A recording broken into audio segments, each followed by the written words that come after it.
The 06 Cubs came storming in short to swing and hot. Tinker and Evers turning two like they forgot the clock. Hold a swing from shortstop. Pirates punched their way. And Blick from the net said, we'll see you boys someday. Ticket punch to the bash so grand. Old ghosts and rookies all hand in hand. From Cosley's grass to the Astrodome shine. Every team still playing in this heart of mine. Griffin's Iron Man Grand lit the Camden sky, while Pujols parked one deep, a Midwest goodbye. Garrick laced doubles like thunder in July, and Walter's fastball hummed a lullaby. Ticket punched from the dice to the dream, past and present all on the same screen. Roll the charts, let the lineups align. Baseball forever and the brackets fine.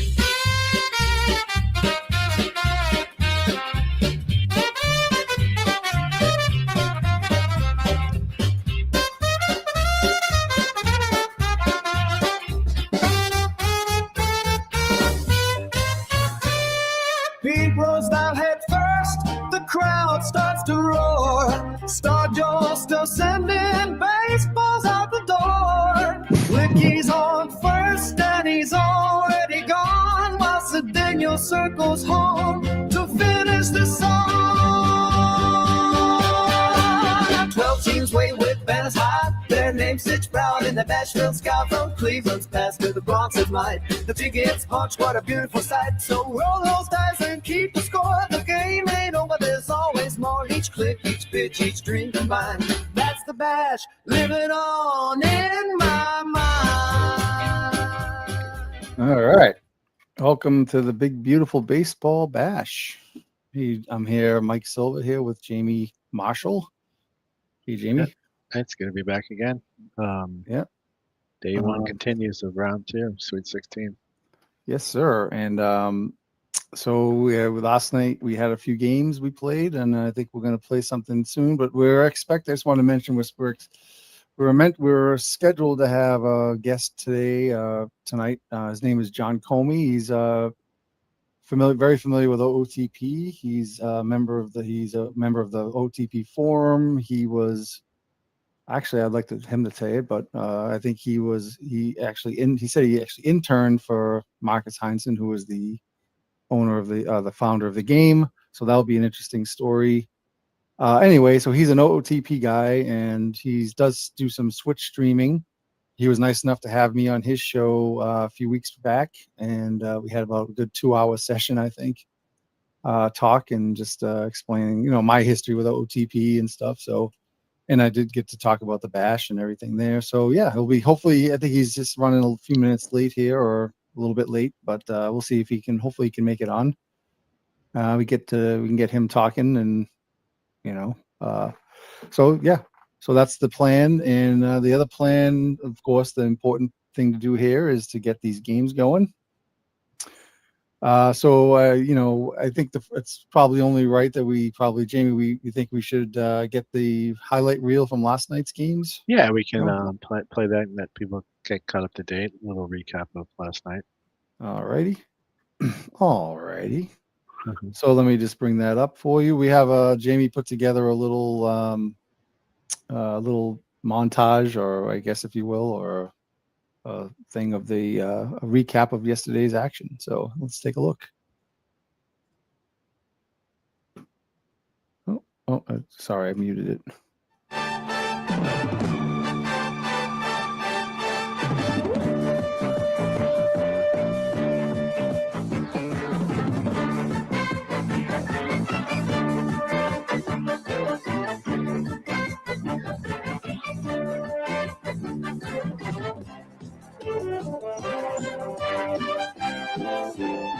We're building tomorrow's memories today right here on Bash TV. This evening begins with more day one action in round two last night in the Bash. We had 3 thrilling games. Eddie Lopat of the 1949 Yankees turned in a brilliant performance. He got just one run of support, but that was all the Yankees needed to beat the 2008 Cardinals. The 1903 Cleveland Naps held off the 1926 Washington Senators 3-2. But the game of the night was a thriller between the 1910 Cubs and the 1966 Giants. Willie Mays and Ollie Brown both homered for the Giants. But with Chicago down 6-1, Frank Schulte launched a big home run that put the Cubs right back in the game. The Cubs would later tie it at 6, and this one would take 15 innings to decide. In the end, it went the Giants' way, 7-6. And tonight we have some big matchups on tap. Tonight's games are brought to you by Bash Ball Cereal. Start your morning off right with Bash Balls, the official cereal of the big, beautiful baseball bash. I'm Bill McCarty. Now let's go to the booth with Mike and Jamie. All right, that's great. That's a nice little recap of what we just did and last night, and so that's cool. We had some really nice, really good games last night. Oh man, all of them decided by one run. Yep, definitely. I'm sorry, I didn't realize. I just wanted to say hello. I didn't know if we were on or not video, but we are actually here. It's not AI, so. Unless I see Sean's AI, here. who knows? I see Sean's here. Welcome in, Sean. Okay. We're not going to talk about that here. That's okay. All right, so I guess, Jamie, we'll start off with the 71 Orioles and 38 Yankees. We have a big game here. Yeah, this is a good matchup. Dave McNally and Red Ruffing. So let's just look at the 71 Orioles. Obviously, Merv Rettenman's there as the top player. That's interesting. Frank Robinson, Boog Powell, top guys, obviously. Just go through the pitching. We got Dave McNally, who's their third starter. He's going for the first game. Eddie Watts, the closer. And, they got Don Baylor on the bench. Don Buford, Jerry Devanin, Bobby Grich is on the bench, Kurt Moten, and Chico Salmon. So those guys. Following up Brooks Robinson, Frank Robinson. It's a pretty good team. Davey Johnson. Yeah, Mark that pitching Belanger. staff is pretty interchangeable. Yep, and that pitching staff, Cuellar, Palmer, and McNally. Pretty good. So they're going to have a tough task as they have to face the 38 Yankees, who have another team with Joe DiMaggio on it. He's in multiple teams still left in the tournament. Bill Dickey, Joe Gordon. And we have Lou Gehrig's obviously on there, but he's an older Lou Gehrig. He's 34, but it's his last full season before he had to retire the following year. Yep. And Bill Dickey. I mentioned Bill Dickey, and they have guys on the bench such as Red Ruffing's a pitcher, Jake Powell, Bill Knickerbocker, Merrill Hogue, Joe Glenn, and Babe Dahlgren. None of those guys was a really good hitter, so that's probably why they have him on that. He probably got a lot of pinch hits. I was thinking it was Red Rolf, but they have Red Rolf and Red Ruffing. It's pretty close. They're red running at that. Red Ruffing is batting. He's pitching tonight. That's why. So Johnny Murphy's the closer. Next game they got Johnny Lefty Gomez, so he's got to make up for that last outing. That was with another team, I think. It's one of the better hitting teams versus, potentially one of the better pitching teams. So, your classic styles make fight kind of thing, like they say in boxing. That's right. So it looks like the Yankees lead in most of the advantages here. This is by position, and they have by lineup, and the Yankees even have more there. I don't know, that's OOTP does this whole thing, so we'll get the game going. And Merv Rettenman's the leadoff hitter, followed by Brooks and Frank Robinson, facing the right-handed. Rettenman saw a lot of time that year for the Orioles. He had a good season. Yep. It's 2 for 8 in the series, in the playoffs so far, this bracket. Back at Yankee Stadium. We're going to be saying that quite a bit, I feel like, before this is over. Yep. We've already been there once already. In this round. And Rettenman grounds out to Gordon. Here we go. Brooks Robinson batting second. And he weak grounded to the pitcher. And that brings up Frankie Robinson. And Frank Robinson drives a base hit. Boog Powell flies out to right, and he's got it. So, uneventful top of the first. Here we go. George Selkirk, Red Wolf, and Joe DiMaggio to face McNally. Selkirk, he's been doing pretty well. I get a little confused. I think him and DiMaggio are on multiple teams here, so I get confused on which team they're doing what. Garrick and DiMaggio are on 2 different teams, but Selkirk's just number 38. Yep. But he was the MVP of his bracket series, and he's off to a pretty good start in this one. Yep. And DiMaggio with a base hit. So the 2 big hitters for both teams get singles in the first inning. Let's see if Lou Gehrig can follow up. He lines one out to center, and that's it. So first inning's done, and we go to the second. Is Johnson, Hendricks, and Blair. Paul Blair has done pretty well. Yeah, the 69 player had really good series. Yeah, unfortunately for that player, it's limited. And here is the aforementioned Blair. Hey, got a pitch on the way, and we'll swing through it. Second strikeout. And he strikes out the side. Foul tip into the mitt. He gets the strikeout. Oh, 3 strikeouts. Yeah, Red Ruffian's off to a good start. Yep. Yeah, there's a base hit for Bill Dickey. I had a baseball coach that was the grandson of Red Ruffin. Oh, wow. That's interesting. I remember having asked my dad who Red Ruffin was at the time.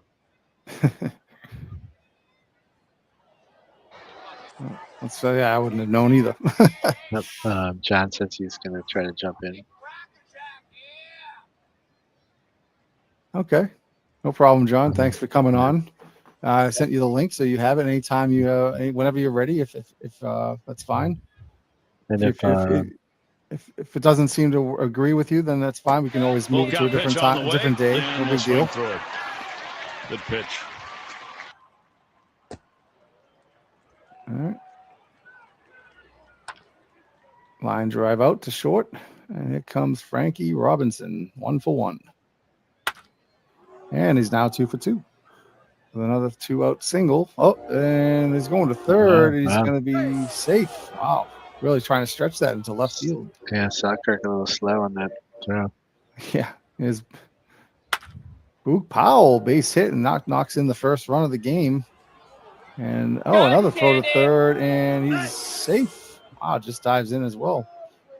Here's Davy John. Oh, picked off. I got him. Powell picked off a first. Jeepers. All right. Good momentum killer right there.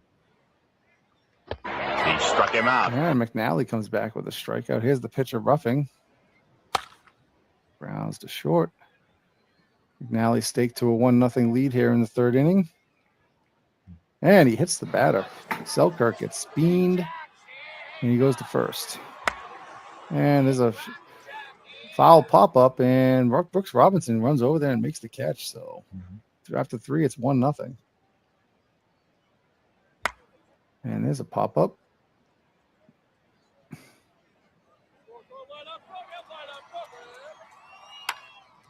There's a fly ball to right, and he's going to settle under it. Henrik does, and there's 2 outs, and here's Paul Blair. 0 for 6 in this team. He was ripping it on, like you said, in the 69 team. 69. Oh, well, there's a drive. Yeah, left center, and that gets into the gap. That could be 3. He's going for 3, and he will have the triple sliding in. Yeah, Paul actually, Blair. Yankees are lucky that wasn't inside I the know. Parker. That's very close to that. Yeah, many inside the park home runs have been hit in this Yankee Stadium. Yeah, that in the one earlier there, ones. No man's land out there. Yep. And there's the third out. And here we go. Base hit, leadoff single. I was going to say, for all the Orioles hits, they've not really gotten that far ahead. Nope. And here comes the Yankees coming right back.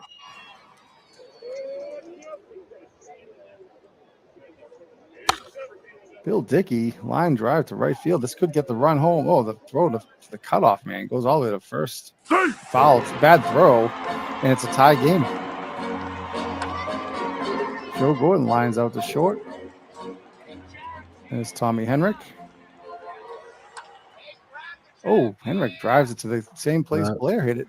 That's going to fall in all the way down there. Let's see how the Orioles field this one. Oh, Henrik only has a double, but it takes the lead anyway. 2-1 Yankees. And there's a sharply hit ball. Belanger has it, throws to first for the out, and that does it. So here's McNally now. The Orioles are trailing 2-1. And a swing and a miss. He strikes him out. His 5th strikeout of the game so far, and here's Redmond. Grounds it off the short. Crissetti has it. Throws to first, and here's Brooks Robinson. And he gets 3rd walk of the game for roughing. Here's Frankie Robinson. 2 for 2. Oh, there's a drive to deep right field. Way back there, and it's going to be gone. Frank Robinson, 2-run homer, gives the Orioles back the lead 3-2. One of the Bash All-Stars.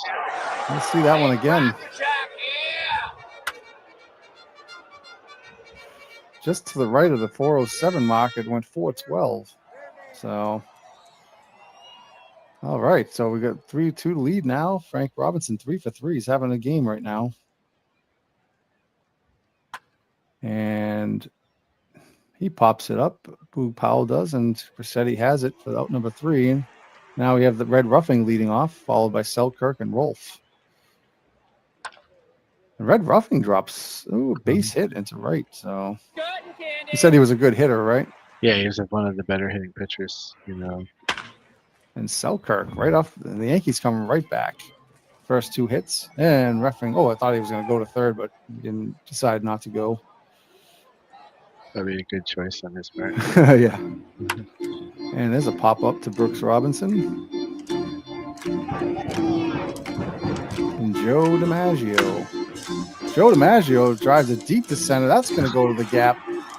That's going to score probably 2.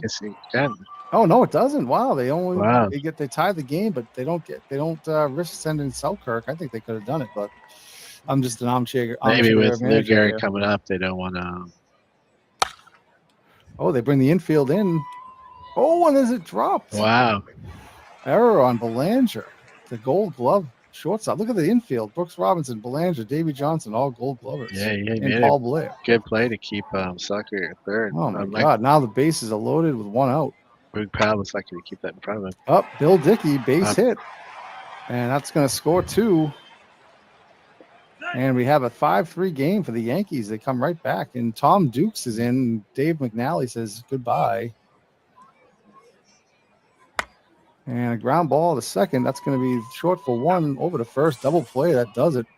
So that big error by Belanger allows 2 more runs to score.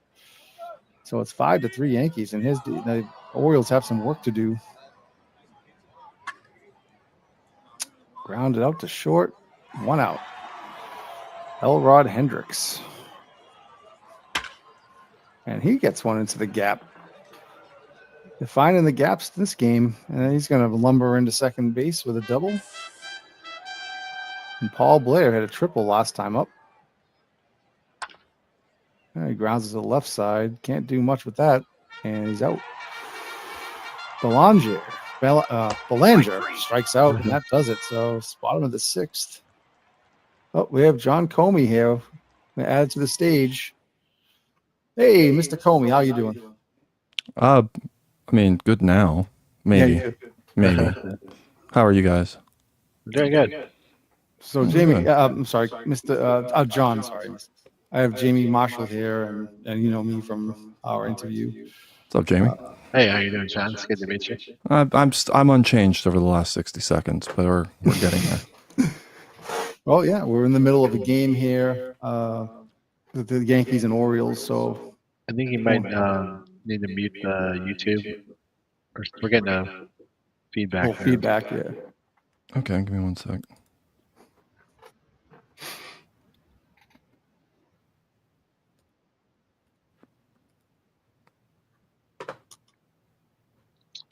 That might have done it. No. No. I haven't done anything yet. Here we go.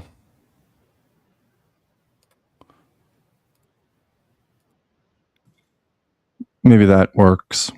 All right, let's see. Yeah, I can't hear it. Can you hear me okay? Yeah. No, I think that fixed it. Okay. Yeah, there's a setting in here for echo cancellation, but there's nothing I can do in StreamYard. But whatever. If it works now, it works now. That's good. Yep. All right. Well, so John, I guess if you don't mind, we'll just finish up this game here, and then in between, we'll introduce you. You can just talk a little bit about. Yeah, what you do and everything. I'm just here to hang out and cool. Enjoy some games. But, but I would like everybody to find out what you're doing and what you play. You play OOTP and just a little bit about yourself too as well. I think that's interesting. Just because it's nice to have an OOTP guy here. I know you're from the forums and for a long time you've been there, right? So we can get into that after this game. I just wanted to, we're in the 6th inning. We can just finish this game up and we can shoot the breeze. Have at it. So we got the 71 Orioles and the 38 Yankees here. And it's the 38 Yankees. You said the 20. Yeah, I thought it was the 27. I'm getting them all mixed up. I can't keep everything. I pulled up pages and now. Oh, did you? Sorry, I apologize. That's all right. Although the 38 Yankees they're one of the really, and the 27 Yankees, there's a few teams in history that have a legit claim to the greatest team of all time, if you go by the stats, and the 38 Yankees are up there on the list. I think I'm thinking of the 39 Yankees overall, but the 38 Yankees are really freaking good. I think that whole 36 to 39 Yankees as a group. I don't know which year they singled in as the best, but you could pick any one of them, I'm sure. I got my sounds. I added some sounds to the game. I got some Bob Uecker and Kurt Gowdy and whatnot, just making calls. So just as you might imagine, after playing thousands of games with this tournament, we kind of wanted some fresh sounds after a little while. You're hearing the same old thing every time. So I've been looking up Harry Callis sounds for my streams, and then also Peter Drury. I can't pronounce his name. Peter Drury, the British football commentator who is very open to hyperbole. In the grandest fashion. He's amazing. He's amazing. That's great. I got Don Bayless that makes it. Pinch hitting for Tom Dukes, the relief pitcher. Surprise appearance by Tom Dukes too. Wasn't expecting him. Yeah. I was going to say, of all the sounds we have, I still like some of the ones we hear all the time the best. Yeah. Oh, you mean what you mean the original sounds, or you talking? No, well, I mean like the Bob Uecker strikeout one. Oh yeah. That one comes up so much, but I never get tired of it. Merv Redmond there, base hit. Orioles are trying to get back into this. So so this is the Orioles team here. The 69 Orioles that got tossed in the first round. So this is between the 71 Orioles and the amazing 2000 Orioles is still in it. So that's pretty crazy. Do either of you have a vested interest in either one of these teams? I mean, Mike, I imagine you don't in the Yankees, but no, I don't. Jamie, well, it's funny. I mean, other than being a Red Sox fan, which I have to say, and I have explained, doing this tournament, I kind of root for all the teams now. So even the Yankees, I find myself strangely respecting. You know what I mean? But then Jamie, you're from the I would say I grew up rooting for the Orioles, but I wouldn't say I'm rooting for the Orioles in these games. Where are you from, Jamie? I didn't catch that. Oh, I'm from Silver Spring, which is just outside of Washington D.C. in Maryland. I'm familiar. Yeah, so he's got a little bit of a if there's any team he grew up with the Orioles, so he's very familiar with them. But I've lived in Florida for so long too. I don't really have the same connection that I used to. Yeah, that makes sense. We used to have a boat in Bel Air.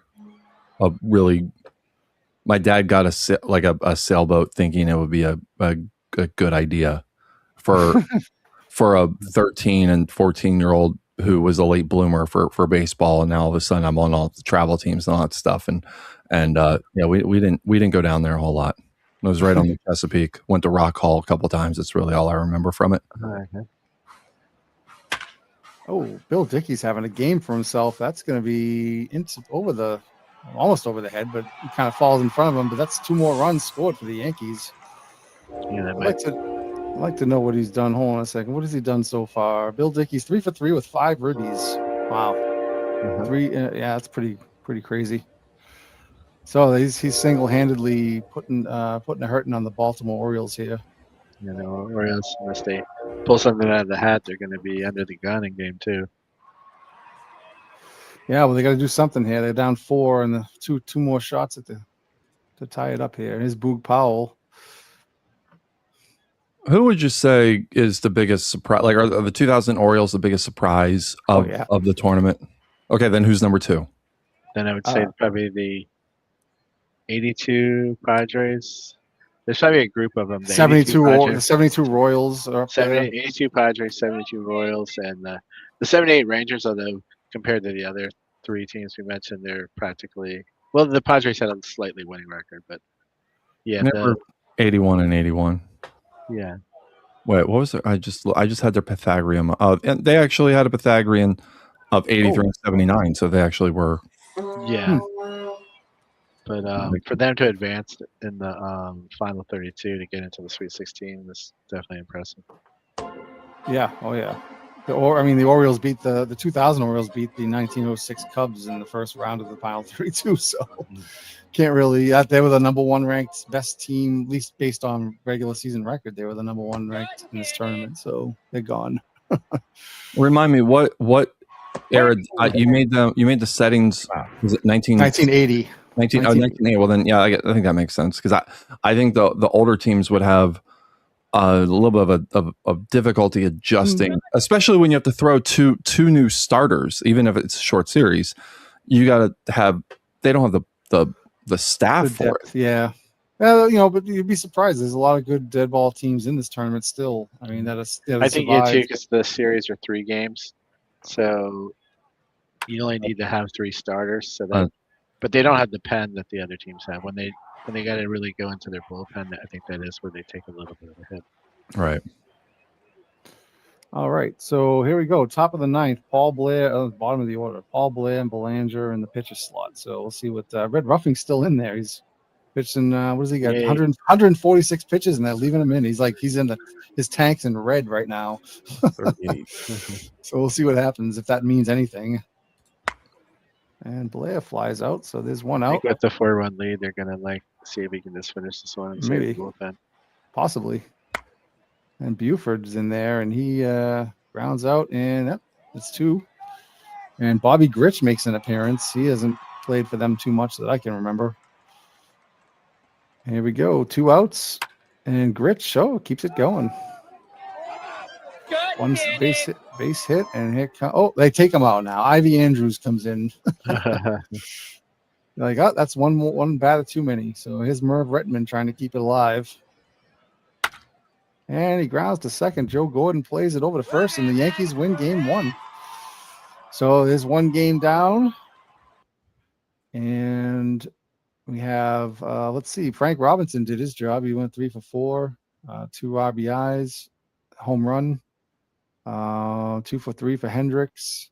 Of course, Bill Dickey's got to be the star of the game. He was 3 for 3 with 5 ribbies, a double, and DiMaggio obviously 3 for 4. So Ruffing 6 strikeouts, 3 walks, and 8 2/3 innings. McNally not much to speak of there, and Dobson kind of gave up the last few runs, but that was already over then, I guess. All right, so there's the game 1 in the books. So John, let me just you know what? We're gonna do a quick commercial break here. Sorry, we got to pay the bills. So 1 second. Which one should we do here, Jamie? That is a hell of an image. Yeah. What do you think, Jamie? That is streaming ABC Wild World of Sports. We can do the Orioles one, I guess. We haven't done that one in a little bit. What, Cal Ripken? Yeah, we can. All right, here we go. Oh, well, how about that? It's Cal Ripken, the Iron Man himself, part of the amazing Cinderella 2000 Orioles, the Bashing Birds. Thanks, Mel. And I'll tell you, this club knows something about showing up. Hey, Cal, the fans want to know what keeps an Iron Man going every morning. Bash Ball cereal, big crunch, good taste, and it doesn't take a day off. Kind of reminds me of somebody. Spoken like the Iron Man. When you're the underdog, you don't skip breakfast. You show up every day. And these bashing birds have been showing up against the big dogs all bash long. Besides, Mel, in Baltimore, we know birds need a good breakfast before they fly. And there you have it. Bash cereal has the Iron Man crunch that keeps the bashing birds flying past the big dogs. Bash Balls. That's my kind of breakfast. Bash cereal, the official breakfast of underdogs, Iron Men, and the big, beautiful baseball bash. All right. So yeah, we got to pay the bills every once in a while, John. Just say hi to Benny. He's on the chat. So hey, Benny. The videos behind the secret vault, that's a Patreon only thing. So. Oh yeah. that's just BS. We're just kidding around. Yeah, we have. I thought it was OnlyFans, but how much did it cost to get? How much did it cost to resurrect Mel Allen? It probably cost a good price of nothing. Yeah, Jamie's a whiz. Jamie's a whiz with this AI stuff. Time it costs. It didn't cost any money. What are you using to recreate that? Out of curiosity. I used the program 11 Labs. I mean, Okay. I'm definitely not an expert on it at all. That's just I must have Googled it sometime, and that's where it pointed me to. Yeah, I have that as well. I subscribe to that. I'm trying to remember what I've recreated the Disney voice, the Disney guy voice. There's a couple others that I do for mainly for jokes at my trivia night. Oh yeah. And that's good idea. Now I gotta remember what the hell I did. Oh, the movie the movie guy. What's his name? Don. Not Don. That's gonna bother me. I was thinking maybe a guy in the world kind of voice, or are you talking about somebody else? Yeah, no, like in a world where yeah. Oh, that guy. Oh, that does the trailers. Yeah, I have him already built somewhere on 11 Labs. There's a lot of ones you can find. It wasn't, but I built a solid one. Oh, okay. And Casey Kasem. I tried to do Casey Kasem. Yeah, you gotta have that. And I sort of got that. That one was harder. Even it's weird. It's harder, even though there's so much of him available because people put the top 40s up from decades ago up on YouTube. Like you can find them, but it's still really hard to. Yeah, it's funny. Some of the voices it just captures perfectly, and some it's like it gets the like essence of them, but it's not exact. Yeah. So John, you mentioned trivia night and stuff. You have a Twitch stream now. You do with OOTP, right? What do you do with that? Yes, lately, it seems like all has been PTCS or PTMS. That's perfect team. We have a lot of people. We have a lot of OOTP, probably not. Not all the time users. So I just wanted to mention that's Perfect Team, which is an out of the park baseball game mode, right? Yes, so they do every month. There's a month equates to kind of like a season for the competition, for tournaments, for drafts, stuff like that. Stuff you could do within Perfect Team. Like, well, I guess it's outside of Perfect Team because there's the Perfect Team season, which is you have your cards, you set up your roster, blah blah blah. Then you have your tournaments, which you also use to set up your rosters, but for individual like all gold cards, all on tiers, or live cards, which is what I got into in early May. I got into live cards because I had them all, and then I realized that was how I played with my cards growing up while listening to the Phillies lose. Oh, yeah. And then there's drafts where you draft your own team, and at the end of every month, the top 128 in all these different categories qualify for a bigger tournament where you can get some exclusive cards. And I've qualified for 2 of them. And then the bigger competition, which is PTMS, which gave me PTMSD because because in one of them, and this is, I just will use this for, I don't know how long, I guess maybe as long as stream, but like one team I had in the PTMS, you have to enter 3 teams. And in one of the tournaments, in the decisive game 7, I took a 10-8 lead into the top of the 9th with 1 out. Again, 10-8, top 9, 1 out, and I lost 20-11. Oh my God. It was absurd. And I'm broadcasting it live, and I'm like, this is, and I'm not managing the games because I'm not at the controls. So I'm just watching this, and it's just, well, what are you going to do? I mean, what are you going to do? Right. So, just watching. Yeah, you're watching a train wreck. yeah. So this past run, which was this past Saturday, I qualified for live because, again, I have all the cards. So it's all ancestral. Like, you're all playing the same cards. It just matter if you set it up right, and then the matchups too, right? It doesn't matter with who you're playing, the matchups and the cards they have and whatnot, right? Yeah. And I also qualified for the Open, which is like all the cards, which I'm like, I don't belong in this thing because I made the decision to go get the live cards. I don't have the cards that these other people have. And so I just decided I'm going to not junk my team, but I'm going to build for a specific build, because it was out of Coors Field. I'm like, I just want to keep the ball in the damn park. Yeah. And manage to get to a 9th game. It was best of 9 before I got pitched out of that. And rightfully so. Like, I understood that, but. So John, how long have you been playing OOTP for?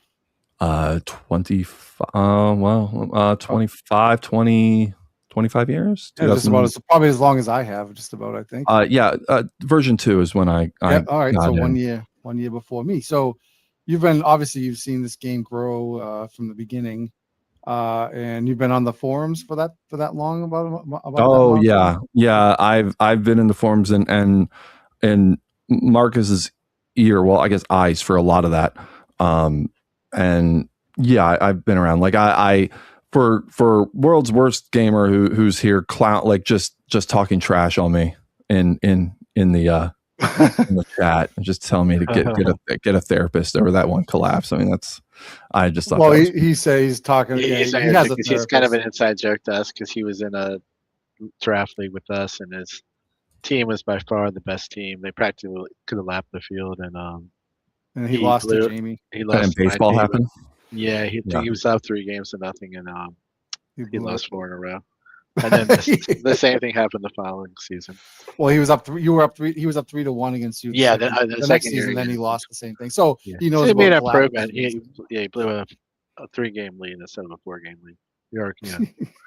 Anyway, but he wasn't knocking you more as he's just being a little self-deprecating on himself, which I appreciate. All I saw was get a therapist, and I was like, well, like, been there, done that. But back to the OOTP thing, I just wanted to kind of. So did you mention? I think you mentioned to me that you actually interned for Marcus Hines? Yeah. I was one of the 2 400 Software Studios interns. Oh, wow. I think mainly because I had the time on my hands, probably. I think that was about it. And I can write. Like, I have my bachelor's in journalism.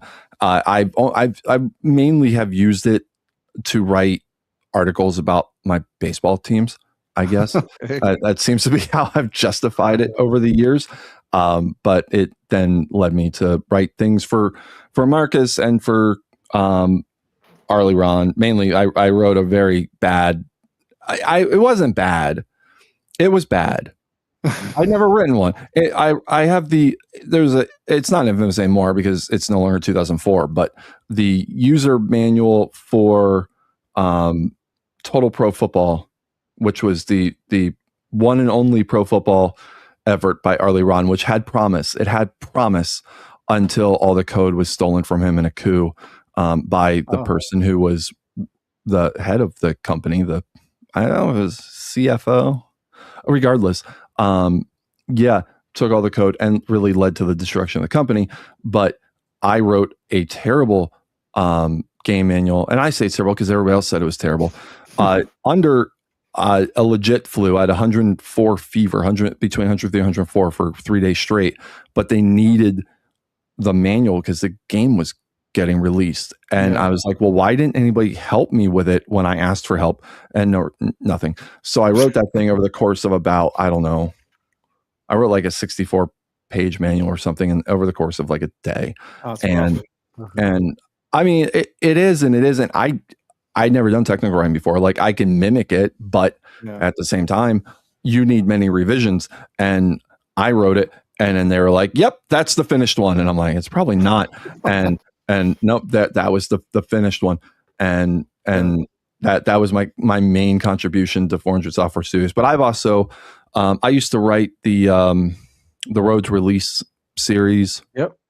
Before they got better people doing it, and and I would write previews, and then also haphazardly review games for GM games back before I just got tired of doing it. I may come back to it at some point. I somehow got that because I've been around a long time. That's when you're an old head, people are like, you know things, and I'm like, I don't really know that much. Well, hey, we're all old heads here, so take that. And I don't really think I know too much. So, but that's neither here nor there. But yeah. So what's your best? Well, I know you just said you play a lot of Perfect Team. That's the mode. That's the mode of OOTP where you could actually purchase. It's more like you could do purchase packs and a little more. Do you purchase? Do you spend money on your team? No, I do no money spent. Now you do get packs for how you do in tournaments and drafts, but also through watching Twitch streamers like myself, but also the main channel, and you can get bundles and stuff like that. Yeah, don't play dabbled. The Perfect Team is the closest thing. It's kind of, or at least adjacent to like draft leagues, like you would do. Yeah, and it's a polarizing feature, and I get that. Like I wasn't into it for the longest time, and really what pulled me in was drafts. That's really what pulled me in, and the fact I can just do it without paying money to actually compete, which is what I do. But I also, I like playing the base game, especially like the random debut drafts, historical drafts. Like I like just throwing any sort of thing together that I think is interesting and having in some ways it's not that different from the Field of Dreams league that we did. Mike and I were in a league, online league. It doesn't have the card, the packs of card element, but it's the similar premise. Yeah, it's all different players from different eras, and you're trying to mix and match. Oh, you're doing the live ones, which is all the current cards, right?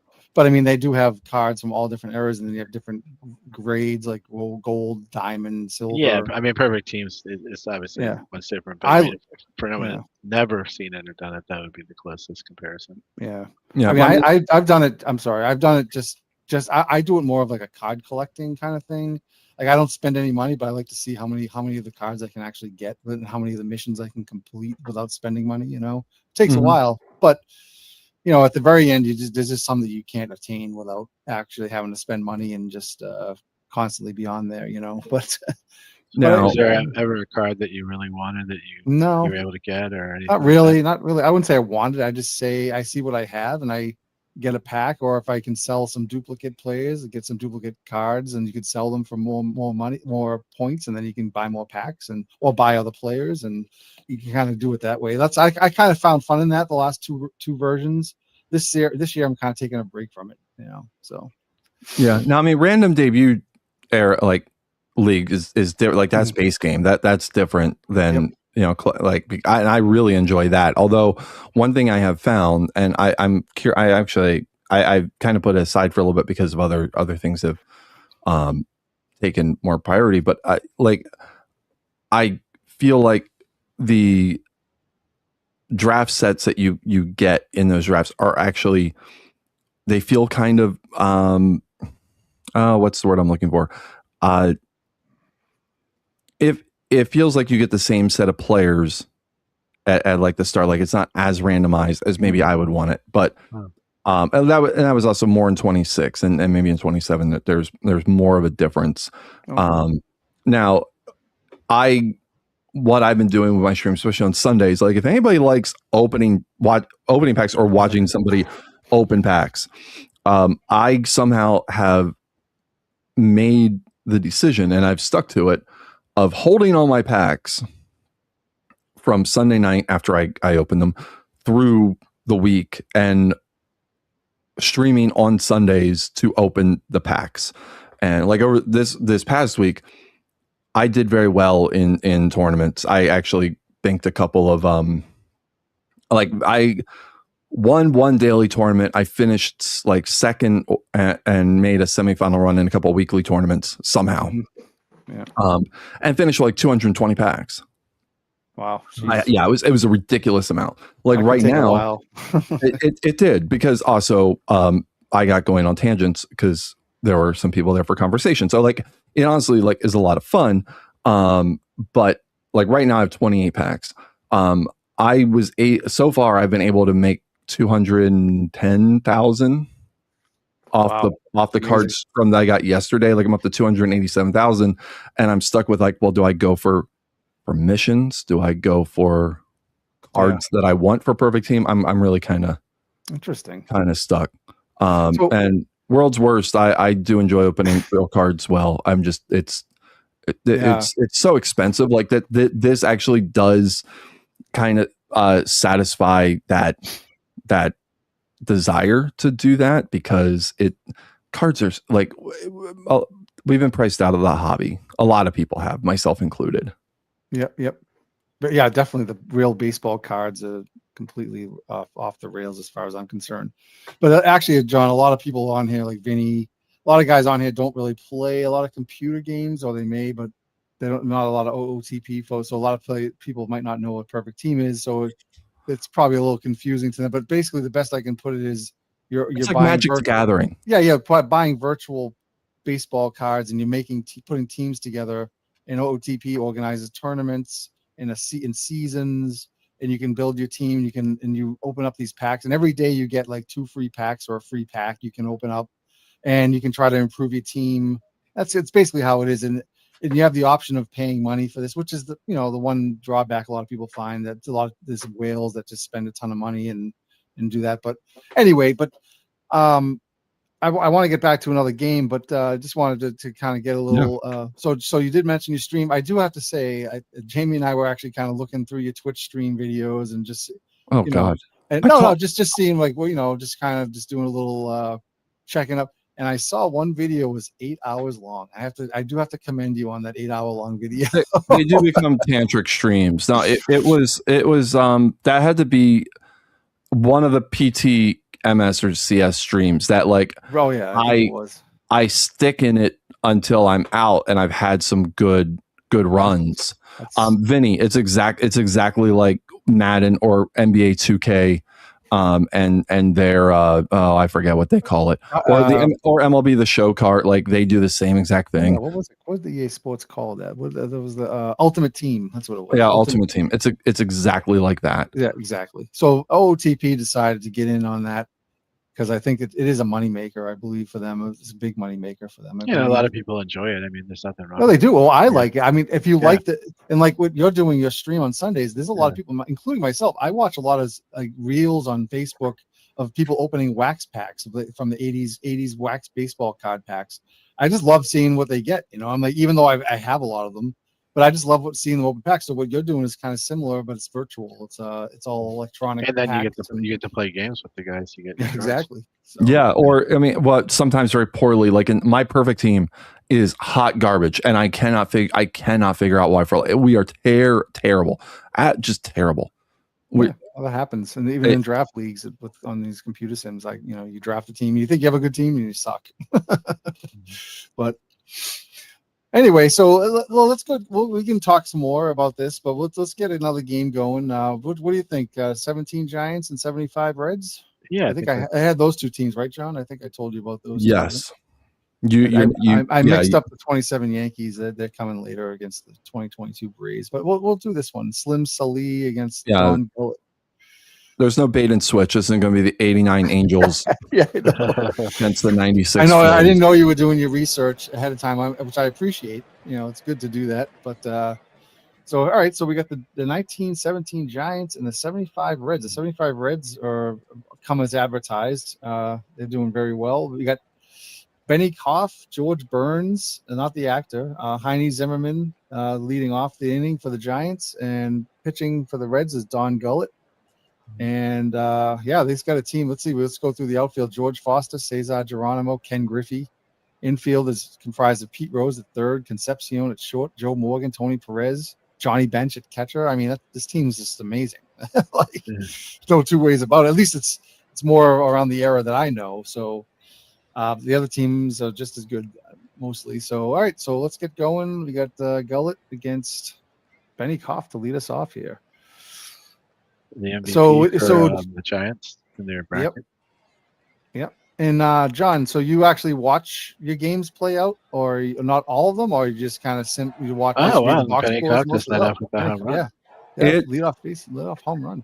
It depends on what I'm doing now. If I'm going to do, because I watch a lot of Football Manager, of MLB The Show,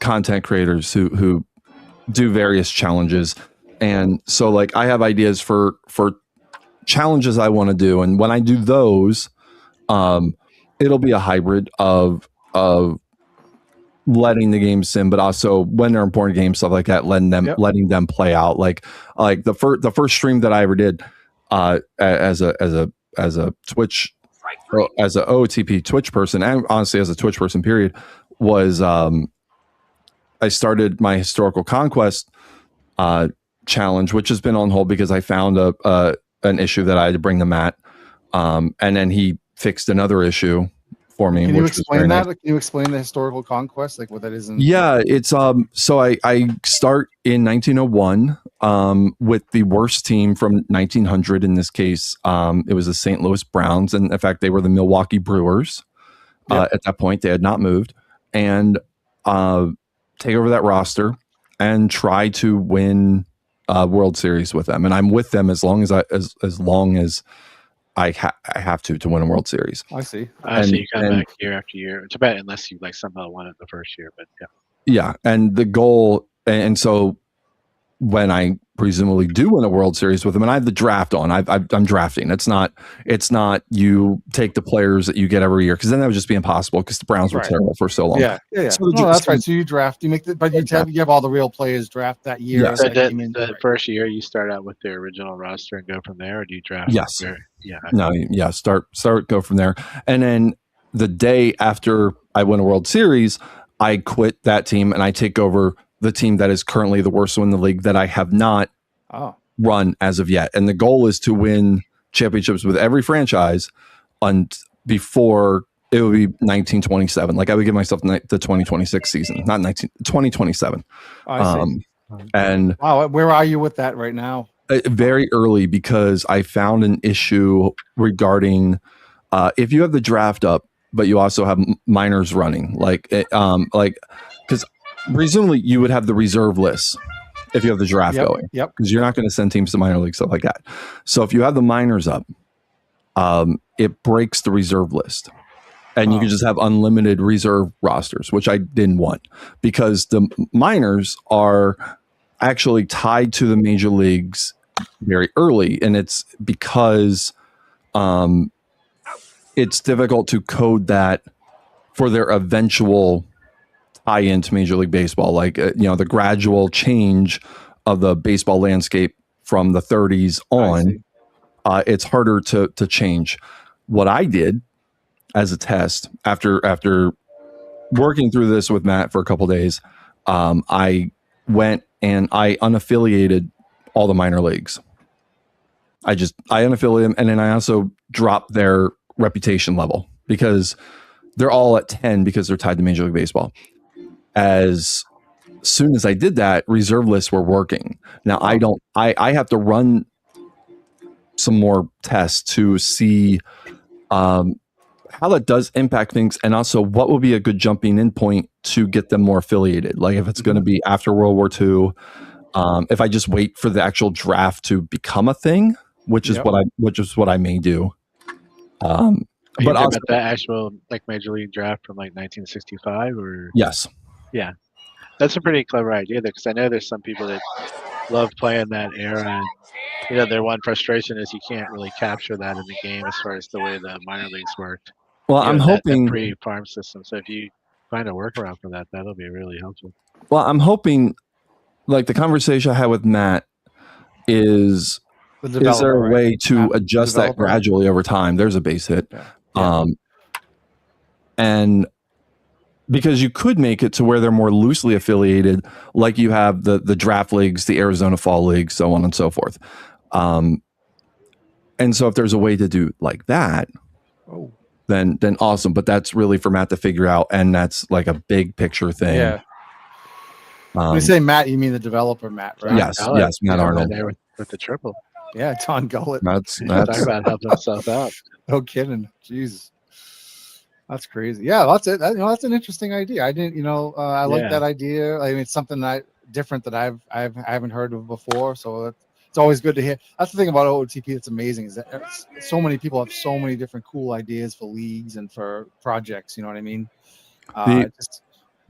The idea that I'm going to start soon. I also want to start try and rebuild or build every current team before the end of the season and win titles with all of them and see how long it takes, and with different challenges. And one of the Football Manager guys I watched, Tom FM, did a thing where he tried to win the World Cup with the worst team, which was New Zealand. Cape Verde.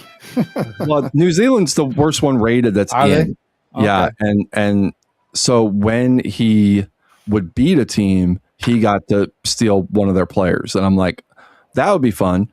But I would also like to have something in where, like, if you win a series, you get to take a player, but the real foul tip into the middle gets the strikeout. It's randomized who you get, and if you lose a series, you lose somebody, and it's randomized and stuff like that. Like I like adding randomness and chaos, and I have to figure out ways to get to allow for people who watch this ridiculousness to bring more chaos to what it is that I'm doing. That is kind of neat. I like that. You lose a series, you lose a player. Yours is on. You stream it on Twitch. Is that correct? Yeah. Yes. And then eventually I'll port the stuff over to YouTube. Do you have a YouTube channel, or do you just do Twitch? Or so I have both. I set up the YouTube after I got the Twitch. It's a Comey of Errors. It's a play on a comedy of errors. I thought of Reign of Error too late. It's a wild pitch there. Yeah. Oh, you thought I like that Reign of Error. Yeah. It's also used. I think like I have it for Twitch, but I think, but I couldn't get it for YouTube, which is understandable. But George Burns just said, "Say goodnight, Gracie."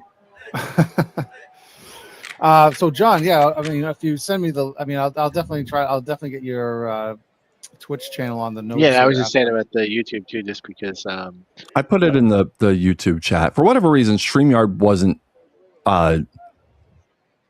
being kind and linking my account, but it's also linking so I couldn't chat in the StreamYard thing. So I'm a lot of the people on this side of the sports game hobby are more likely to be YouTube people, so if they wanted to check it out, they may. I mean, I'm making an assumption that they may not have Twitch, but they very well likely might have it. And to be clear, World's Worst Gamer, I do consider my channel out of the park public access. Like it is bare bones of the bare bones. I just found a news ticker that I would like to throw on there that may like one of the scrolling sports feeds, whatever. Let's focus on this for a little bit. Tony Perez played. Yeah. So speaking of that, so I don't want to let the cat out of the bag, but I've reached out to and have confirmed for Wednesday. I believe we're going to have Dr. Dynastic on here. Do you know him? Good. Yeah, he's the one who got me in the live series. I'm gonna tell him that you guys had me on before him. I'm gonna message him now. So it's funny. I just thought I've seen him. He's got a really good broadcast. He's got a silky smooth voice. Oh, he does. I thought I was listening to ESPN baseball tonight or something. I was like, wow, this guy's doing an OTP. Don Gullet. So I asked him, and he said, yeah. He said he'd love to, and so hopefully Wednesday he'll be on here. I'm trying to get some OTP guys on here, to pump up the game a little bit. Like I said, most people that are watching this probably don't play OTP a lot. There's a lot of cards and dice guys still, a lot of guys that play other games and stuff. But so I just, obviously OTP is my bread and butter, has been for years, and I just wanted to kind of get people on and obviously you're very knowledgeable. You've been using it just as long as I have. He was really late on that kind of double clutch. Big strikeout there. Yeah, no kidding. Yeah, so we go to the 6th inning here. It's 4-1 Giants. Don Gullet's still in there. He gave up a couple of long balls first right off the bat to Benny Koff, and then George Burns hit a two-run Johnson. He has 2 of their 5 hits now, so he's helping himself at the plate, but he's gonna have to hit. But Don Gullet has 2 hits. Yeah, he's got 2 hits. I might have missed it. Okay, I saw the triple, but his last at bat he got a base hit. Jimmy Smith. Whenever I think of him, I think of the wide receiver for the Jaguars. Was it? Yeah, he was a really good wide receiver.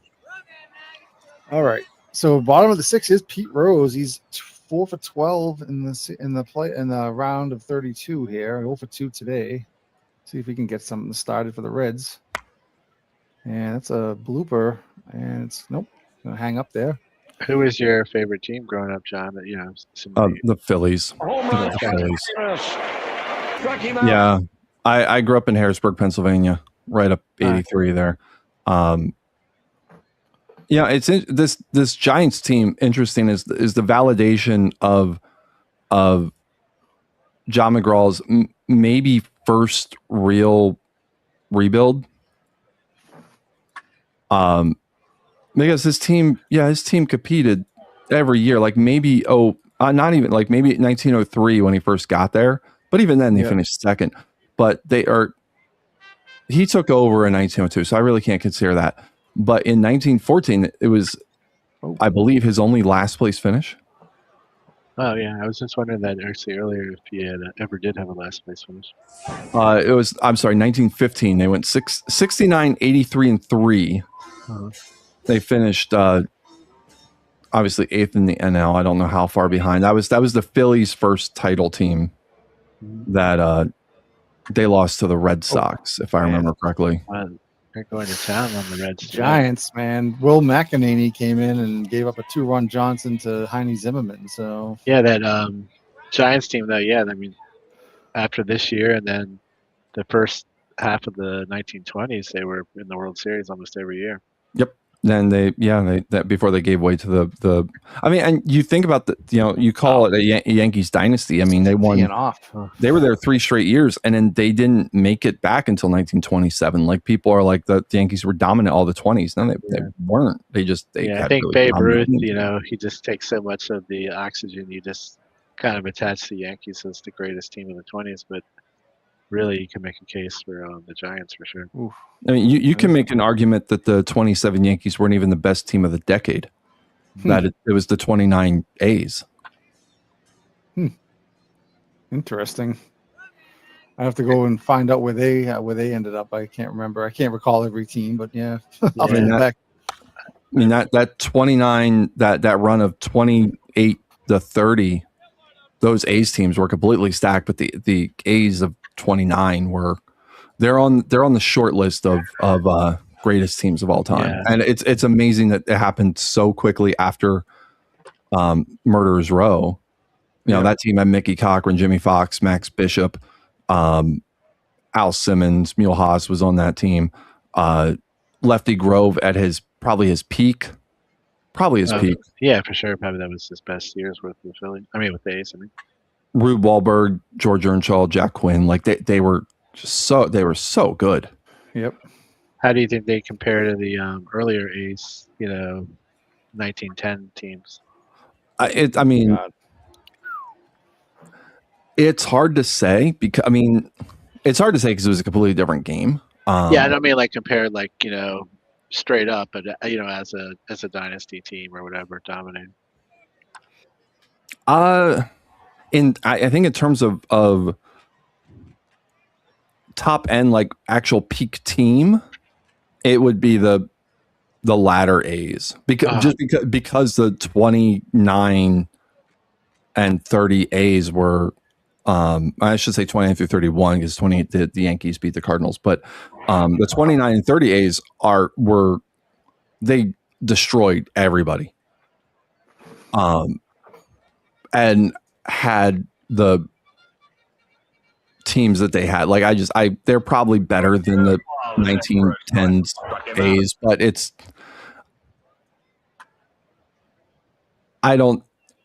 people more qualified than me probably have better answers. Yeah, no, it's just I was just thinking too because that late 20s, early 30s A's team was such an amazing team, but they kind of have the misfortune of being sandwiched in between the Yankees, the 20s and the 30s, that they don't probably get remembered as well as they should. Yes. Oh yeah, definitely. Because then you had the Yankees and a couple underrated Tigers teams, and then just the Yankees. The Yankees. Sorry, Ross Young's is pinch hitting. Yeah, this is one of our favorites. He had some big brackets, in later years. He's a rookie this year, but and look at them. The bases loaded. They're continuing to dismantle the Reds here. It could be 3 runs scoring here. Ross Young's they're going for 3, digging for 3, and he's going to get it. Bases clearing triple. Unbelievable. The Reds are just getting their asses handed to them. And here's Tom Carroll. And mercifully ends the 9th inning for them. And now we're just going to play out the 9th inning, and then it's a very disappointing game here from the Reds. I was going to say, this might be the worst I've ever seen a team, of this caliber do in the entire tournament. Oh my God, they're just getting at home, no less. Yeah. Ross Young's might become I there's so much I want to do with my channel and stuff, but playing out careers of players is definitely in my head. And Ross Young's taken far too soon. Yeah, he's had the other, misfortune that and I forget the disease that he had, but he died about 5 or I guess that was in 17, so about 10 years later he passed away. He died at age 30. Like, I have his page up now. He died at age 30 oddly enough in a season in which he had a 1.6 WAR. He died at the end in October of 1927. His last year was 1926. If I remember correctly, he died of Bright's disease, if I remember correctly. Yeah. He was a player too that John McGraw thought really highly of. I think he might have even, it might have been. Isn't he in the Hall of Fame, Ross Young? He is. Oh, he's in the Hall of Fame. He's in the best outfielder that he had ever had played for him. His final full season was a 1924 season. He I'm trying to find his WAR. Oh, he had a 6 WAR season, 5.9 WAR. He had 356, 441, 521, OPS plus of 159. He finished 5th in the MVP award, which then was just everybody. He was really good. He had 32 WAR in essentially 7 full seasons. Yeah, that would be a good what if to see. If he was still young enough to make his way into the early part of the 30s, he could have really tacked on some more numbers to his career. That is a hell of a spreadsheet. Yeah, this is my whole history of. You don't have the spreadsheet music on. Oh yeah. I don't have it, but this is the final 32, and this is every team they beat along the way, every round from their brackets. This is how I kept track, and this is what the series was. So I kept track of every little detail I could. So I'm looking for the 29 Philadelphia Athletics. At what point of the creation of this spreadsheet and the maintaining and management of the spreadsheet did you look at it and say, this feels unwieldy? Actually, the way I did it, and Jamie can attest, I don't know. I just kind of did it a little, I kind of set up what I wanted to do mostly at the beginning, and you have to factor in too what most people would consider unwieldy. Mike would not. I mean, like, just in the sheer amount of sheets. I get it. Like, it looks very organized. It actually, the guy in A Beautiful Mind, like if he did things before chalk or after before spreadsheets, but after chalk. This is what I imagine his brain is actually. Although putting actually, once together. you have what Mike's finished, it's very easy to find what you're looking for and all that. But the putting it together was pretty. I actually made the same comparison before. I did spend a lot of time like this is the main, like this MLB. This is like the main. This is filtered obviously with the final 32, but this has every team in history based in all their information, what franchise. This is their regular season records. So this is what I use to rank it. And these are the rankings here on the left. So this basically is I call it my Bash Bible, right? So this has the history, everything, and all my the overall standings for the whole for the franchise. This is all taken from this, all formulas based off of we're up to game number 5,683. Yeah, right here, 5. Well, I actually know. Let's see. Well, you might 5,686 actually. Well, that's I have to refresh it, but I mean it's not up to date all the way until the round completes. But but anyway, at the bottom of the screen every time we complete a game, it'll go ding. Where was that? Oh, I had the 19. Oh, so here we go. But just a quick detour. The 1929 Athletics only lasted to the second round. They lost to the 19. As I say, I do recall them getting upset at some point early in the. Yeah, so they didn't make it too far. They lost to the 35 Indians. So actually, the A's in general, none of their dynasty teams, they had really bad luck they were one of the few of the franchises that had big dynasties that couldn't get one of them. The closest they had was the Moneyball. 1930 Giants, never won a World Series, but they made it into the finals. 1930 A's lost to the 2001 Dodgers in the second round of their bracket. That was 32. That was the last bracket. And what was the other one? 28. You said 29. Oh, 29. We already just showed. All right, check 31. Oh, geez. The 28 Athletics were the number 1 seed, and they lost in the first round of the 2010 Nationals. Oh, wow. That might have been the worst. The 28 A's were a 1 seed? That's interesting. Yeah. Because they didn't win a title. That they finished second. No, but their winning percentage was. You went. Yeah, that's right. So, and there's 4 1 seeds per bracket. So it's just like a March Madness. Their region or whatever. Yeah. So it's March Madness format. So there's 1 to 16. There's 4 regions, 1 through 16 in each one. And you got to remember too, there's 32 64 brackets, so 64 team brackets. So there's 32 times 4. Make up 4 number 1 seeds per bracket. So there's 128 number 1 seeds basically. The top 128 for the most part were given 1 seeds, and they were one of them. So which makes up about 5%. Of all in baseball history. And they lost to probably a team who had a losing record.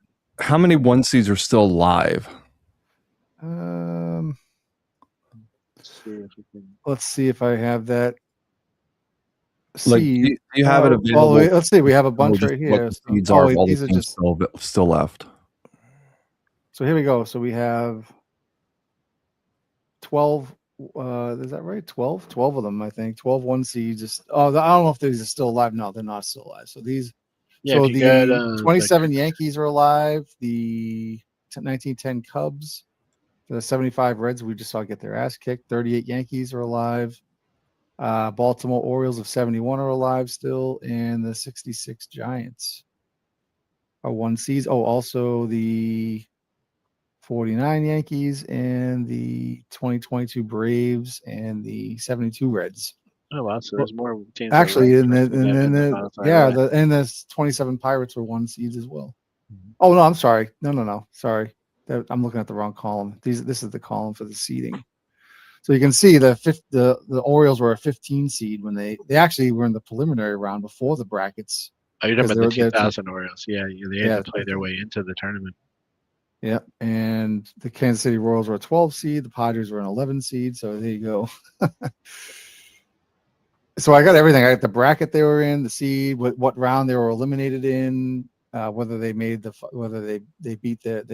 won their bracket, Bash wins and losses. These are the total wins and losses they've had, the Bash winning percentage. So I keep everything. So, and then that's just and this is the preliminary round games. The left side is round 1, and the right side is round 2. There were 314 games, on each round.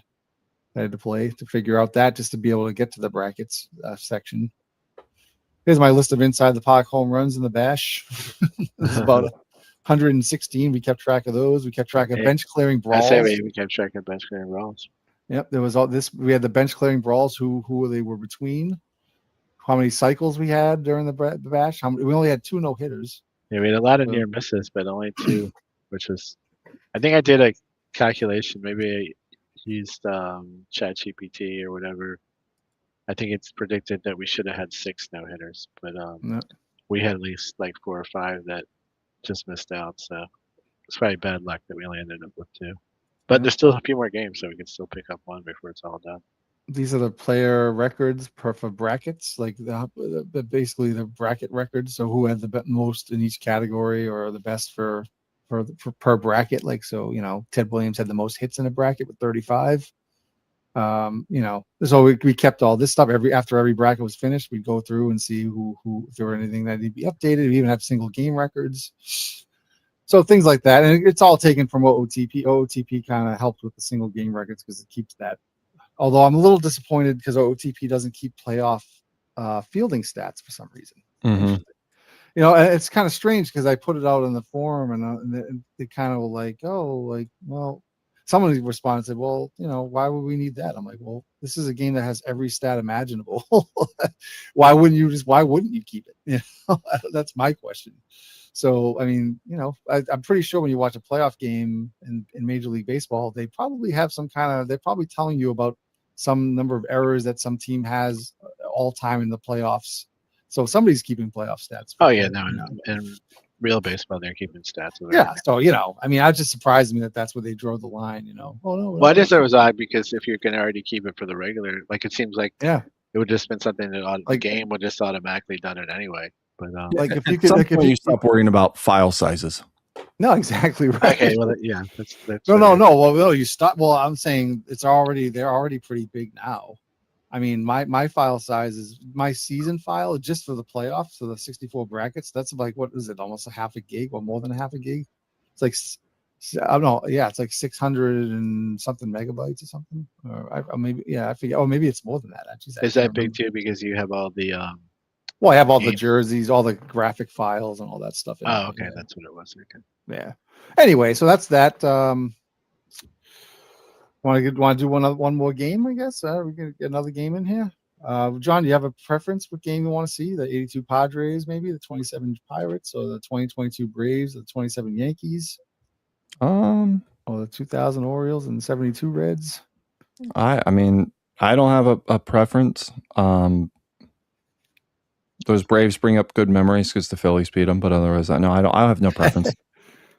Jamie, what do you think? You want to see the 27 Pirates? And let's do the Padres, and because we've done the Yankees and we've done the Reds, so let's 2 teams that aren't. Yeah, I feel like we haven't seen the Pirates in a while. I feel like they were one of the first teams to win their first round games, and then we just haven't seen them play. They swept I think some team. The 29 team Cubs. that they beat the 29 Cubs, and I believe has looked really good all the way through the tournament so far. Yeah, so let me just the 27 Pirates might be the most forgotten team in history. Yeah, because all they have thought about is losing to the Yankees. Oh, they're not thought about as losing the Yankees. It's just the Yankees won the World Series. Like, who'd they beat? I don't know. Yeah, here we go. Yeah. Oh, I'm sorry. They beat the Blue Jays. They beat the 93 Blue Jays. Oh, good. Okay, I have a new favorite team. That's funny. Well, yeah, so they're playing the Padres. So yeah, and the interesting thing here is that they could, in this side of the bracket, they could meet the 27 Yankees in the 27 Yankees are up here, 27 Pirates are down here. So if they both win their region, they're playing each other again. That would be really cool. Can the Pirates get revenge? I imagine somewhere out there's or I guess on your machine, or I imagine it's right on your machine, that there are some zeros and ones that are smashing together in anticipation of going up against the Yankees. Imagine that, all the randomness that I've had in this tournament, all the randomness, even the randomness of putting that bracket together, just saying, okay, these are the seedings and we're going to randomize. I think I had Copilot just give me the random like 2 through 8 seeds or whatever, or 2 through 7 seeds on which region they go. And just imagine all that randoms, all the brackets, all the games, and the 27 Pirates could still play the 27 Yankees in that side of the bracket. That's amazing to me.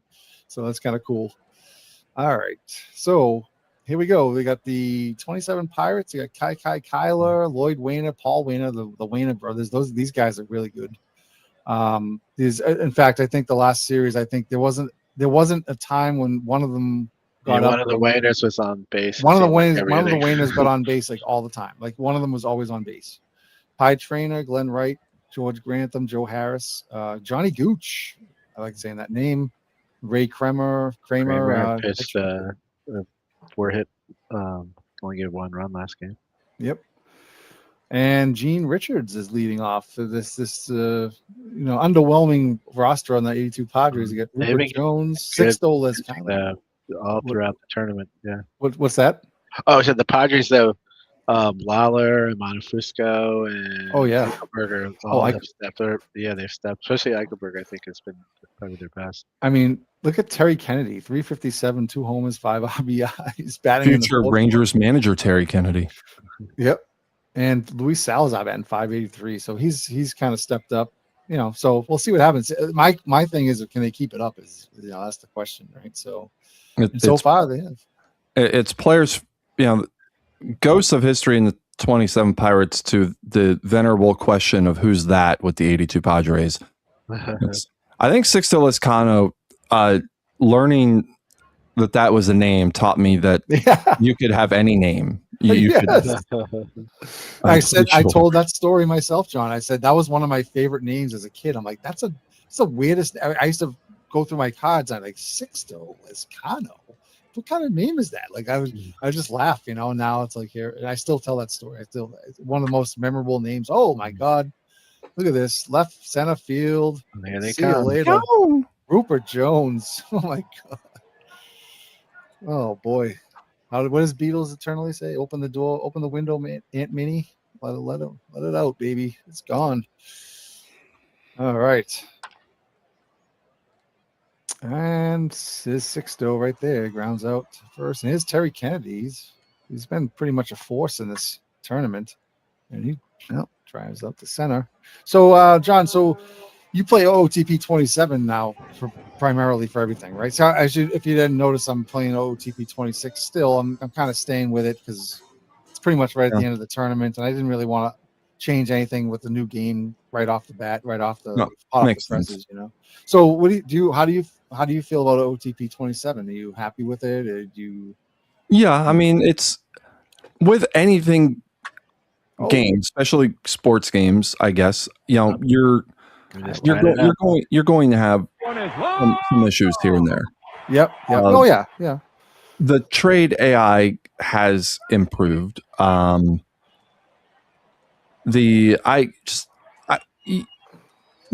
like it. It's good. What do you think of the graphics? Do you think it's better? You think it looks better? Do you think the plays flow better? Fly ball. And this one is sailing up and in for a home run. All right, sorry, we got a little sound. You're cool. I still have an issue with some camera angles and trying to get those to work right. Yeah. But yeah, I think it plays a good game of baseball overall. Yeah. And I realistically, I mean, I've kind of come back to Out of the Park over the past year or so. Like, I've had it because, and I've played it because I've been in online league for a long time. Mm-hmm. And I've done online leagues. Most of the time that I've played the game has been very centered around online leagues. But then I got in the Football Manager and was going to town on that. And then I got back into it. And if you can get past some weird animations, like pop-ups are weird. But we get that. Like you understand it because this isn't the show or man or anything. Like this is small indie guys doing their best. Yep. And that's fine. Like it's still reading a script that's based on whatever mathematical computation has been put forth, and then coordinates that are based like this is actually a decent looking pop-up. The one in the new game, I noticed that's a big difference. It's a big kind of pain point that for a lot of people is when it goes like straight up in the air for infield pop-ups, things like that. Yeah. But I mean, like you said, I'm hopeful they'll be able to nail those down. I mean, sometimes I'm a little confused. I'm, as a member of the beta team, sometimes I'm a little confused on some of the decisions that they make on certain changes. Like, why would they bother messing around with this when there's other things? But that's as a fan and a beta tester, obviously those are not natural thoughts, I think, on anything. Yeah, but, I mean, it goes beyond our testing. Yeah, it does. It does. They're pulled in a lot of different directions because, a lot of people that are more on the replay side, they're looking at the game from that, which is probably a much smaller fraction of the people who play this game, versus the people that are into it for building and, the management part of it. But, they got a piece like, so many different, fans. Yeah. To be perfectly honest, I stopped. Curveball is in for a strike. Struck him out. Second guessing, questioning any decisions because I used to debate Marcus. Tim Lawler. I'm sorry. Tim Lawler just went. Oh, that's gone. Yeah, that's Tim Lawler. Dude, that's a really good hitting pitcher, actually. Wow. I'll just say one. Sorry, John. I'd say one thing about Tim Lawler. I do remember in '86 when he was on the Red Sox, and I remember reading the box scores every morning, or the team stats, and Tim Lawler was always at the top because he went 1 for 1 at one point during the season. He got an at bat and got a base hit. Yeah, and he was always batting 1,000 the whole year, and he was always at the top of the batting stats. So it's just funny. That's my experience with Tim Lawler. Anyway, sorry, John. I interrupted you. With that. No, all good. I totally lost my train of thought anyway. So that's okay. I'm not sure that was good. That may have been a Thomas the Tank Engine running astray. I don't know. Wow, the Padres are not going away though.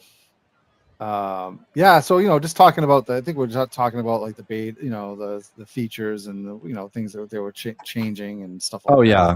I stopped yeah, just questioning it. So I just was like, whatever. Yeah, I kind of taken that approach. Like I of course I have many suggestions, as you probably can imagine. And so as does a lot of people. And to be fair, I mean, some of the suggestions in the beta team, a few I've made over the years they've actually decided to work on at some point. Not, but for me, it's mostly stuff that I noticed, and not a lot of stuff that a lot of other users mostly to do with like uniforms or things like that.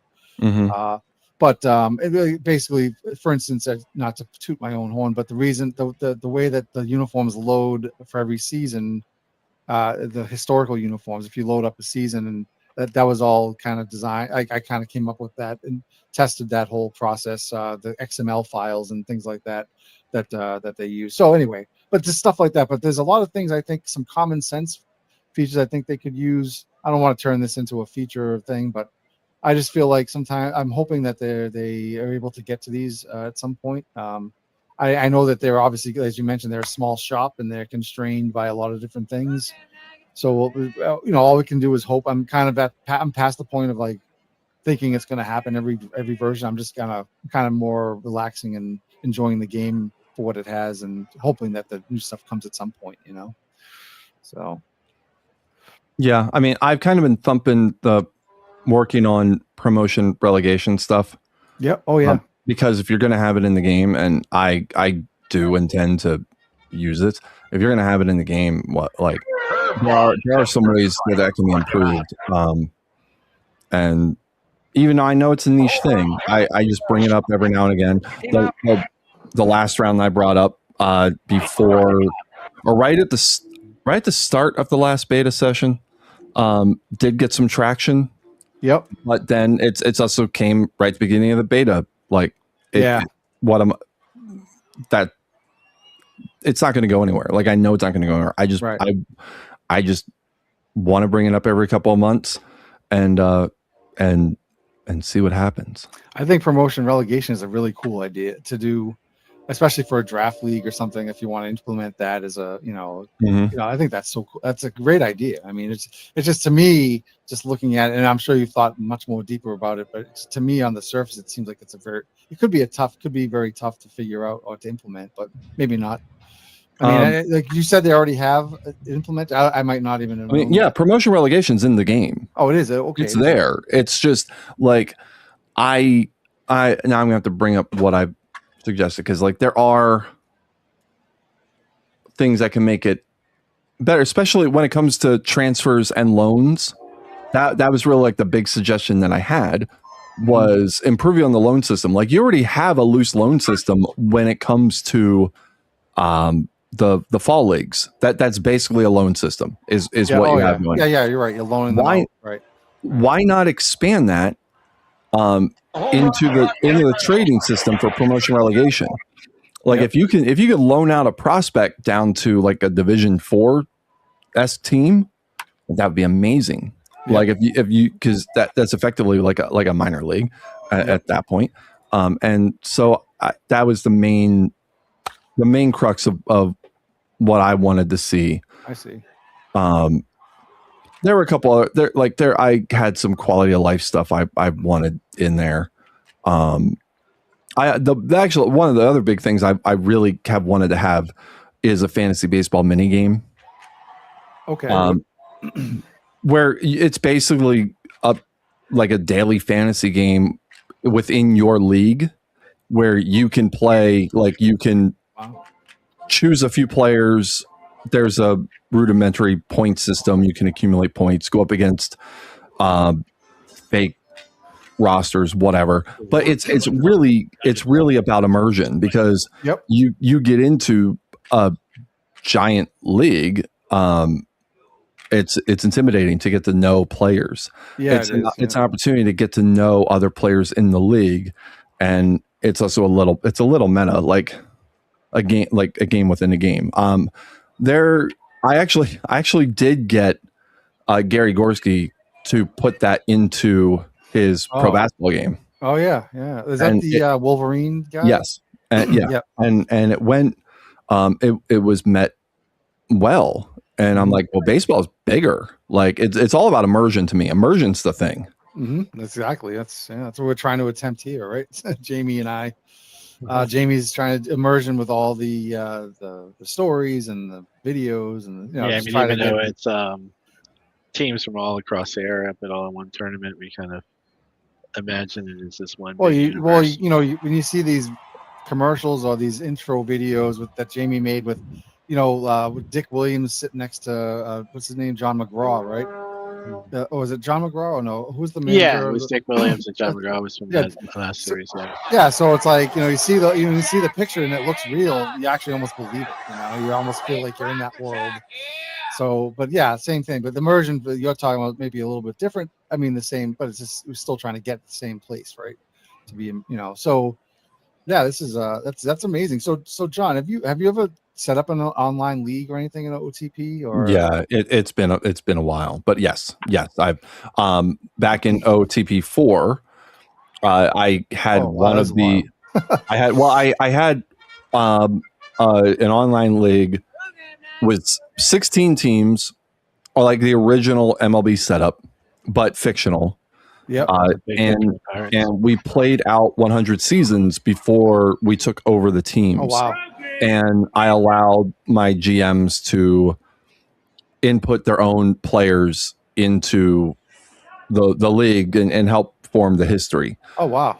Because if you want people to stay long term, and you get them invested early. Yep. The chances are they're going to stick around. They did. I had very little turnover. Because I look at it from the lens of this is about the story and creating that fourth wall. Yep. And that's always what it's been for me. And if I can't do it like that, I don't want to do it. And I think that's kind of one of the reasons, like one of the struggles that I've had in kind of getting some base game stuff going with my streams is because I want to build that fourth wall. And so it's like, but at the same time, like how do I pace myself with this stuff to where I'm not boring people? How do I get reports up so that people can look at stuff? Like I want to reach out to the guy who has, there's an error. Yeah. This Tony is- Gwynn, Well, actually. owned by one of the most overrated Hall of Famers of all time. Pie Trainer. According to Bill James, according to Joe Posnanski has written some stuff on Pie Trainer that he, like, you look at his metrics, he's basically a Ramos Ramirez. Okay. Actually, I was Foolish Bailey who said that. That if you like, he was part of that whole crew that Frankie Frisch ushered into the Hall of Fame under the Veterans Committee, where he basically got all of it. One thing about that I learned from Joe Posnanski is Pie Trainer was a very popular wrestling commentator in Pittsburgh in the 50s and 60s. He was a voice of professional wrestling.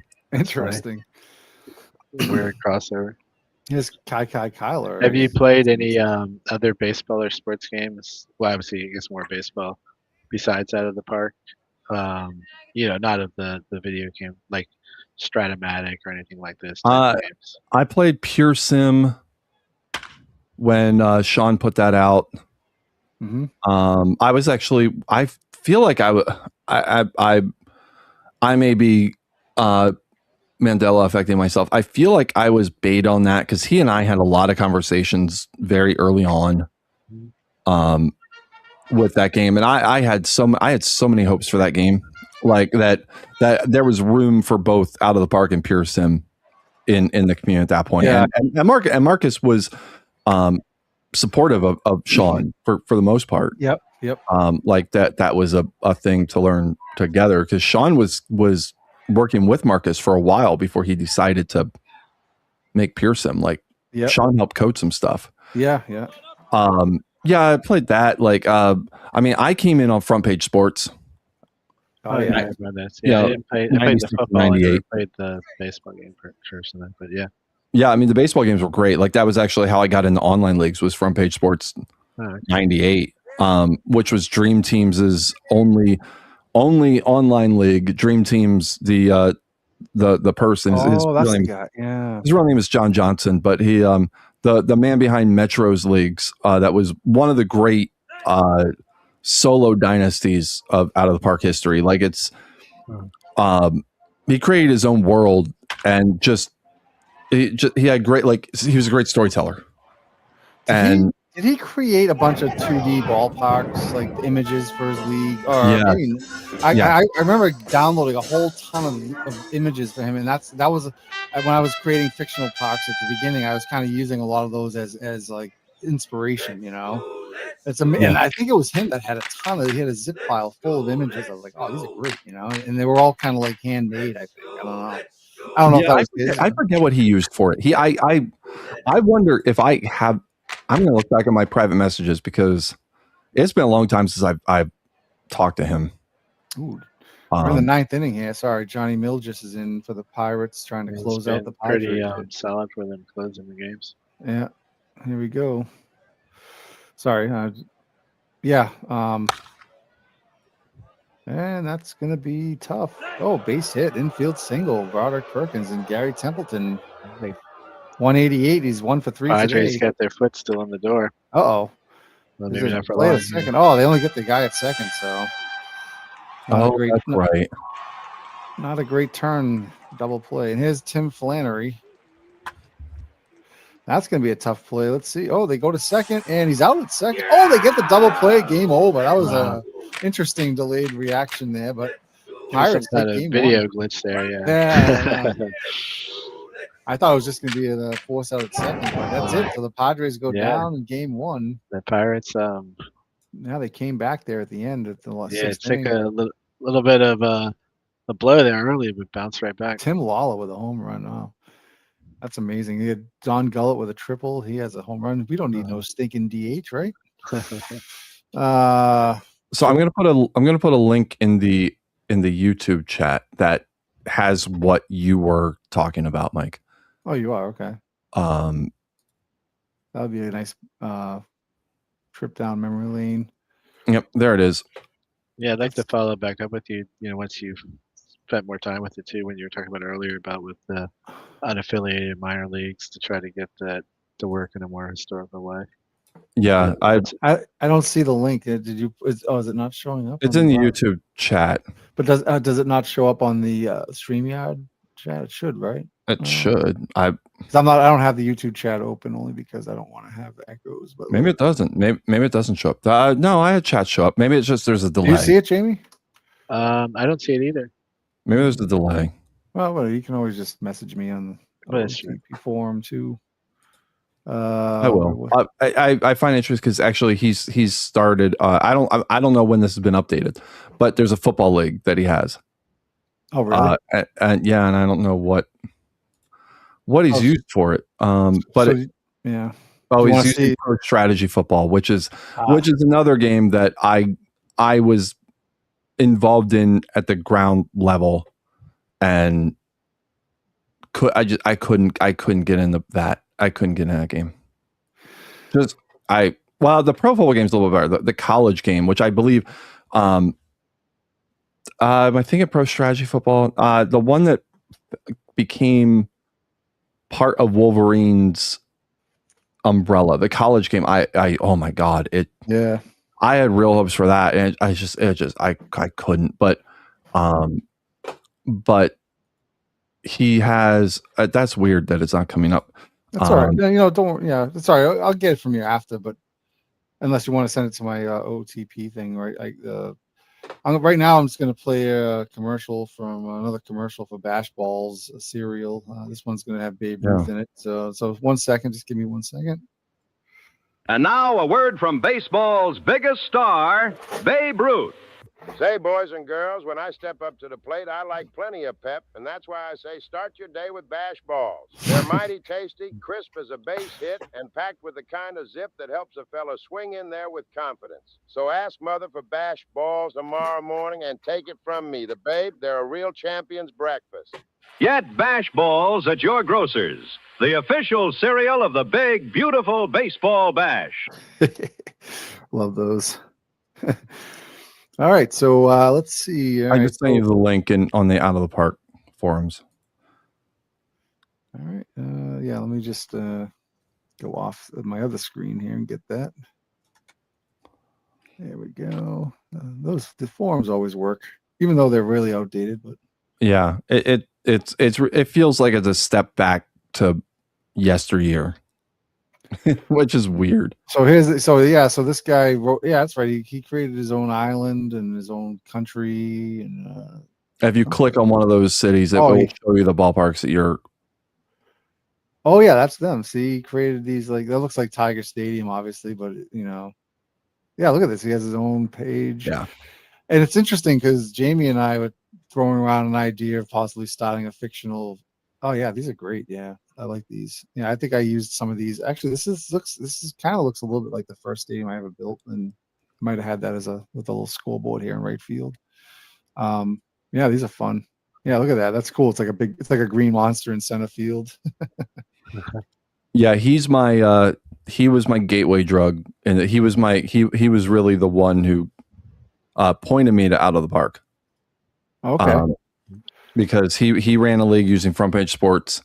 Which actually those might be modeled through in at least like the base models. Mm-hmm. I don't remember. I don't remember off the top of my head what he used. Wow, but that's nice. Yeah. But he ran a league with Front Page Sports 98, and I freshman year of undergrad, and I jumped in and could not leave my to go home for winter break until I had finished printing out my 55-page National League preview in the computer center when you could print. Yeah. I had to wait. I had to wait. I had to make my girlfriend wait. I couldn't leave. And then he got me in Out of the Park, and now he's got a football team or a football league that is very much I know when something is from him. Like they're just he is really good at branding his thing because he has his own flavor, his own style. Yep. And he is very true to that. and I wonder if he has kept up with this league, with the Metro League. It doesn't look like it. Although he could have rebuilt it, he could have rebooted it. I don't know. Really cool. Yeah, it's so. Yeah. Anyway, like as I was mentioning, I'd like to start. I'd like to think about maybe after the bash, possibly getting a fictional league started. Maybe get some people in there. Of course, neither of us know the first thing about starting an online league, OTP. So I'm just trying to. I've done some research. It doesn't seem to be too difficult. I mean, I'm pretty sure I could handle it. But I'd like to do. Yeah, I'd like to get the frame. I'd love to be able to get the customized league and just be able to play with. I mean, I know this is all historical stuff. What we're doing now, something just wants. I have an itch to almost just get into something with fictional and just have kind of no idea where the league's going to go, no idea how the play is going to be. You know what I mean? That's the fun thing. Get to learn about the players, from the start. Not come in with any Yeah. I've always gravitated toward fictional. Yep, that's how I started. Yeah. That's always been my jam. That eventually I will do. I'd actually like to do a historical conquest of just fictional players, and just let their story get told. But it's harder to do that. And so I will have a fictional league at some point. I just don't know how I want to set it up. It actually might be that New York or that New England. Oh, you told me about that. That. It might end being that. Did you mean like every town you'd want to have a team? Like every. Pretty much, yeah. Wow, that's very ambitious. it is. I mean,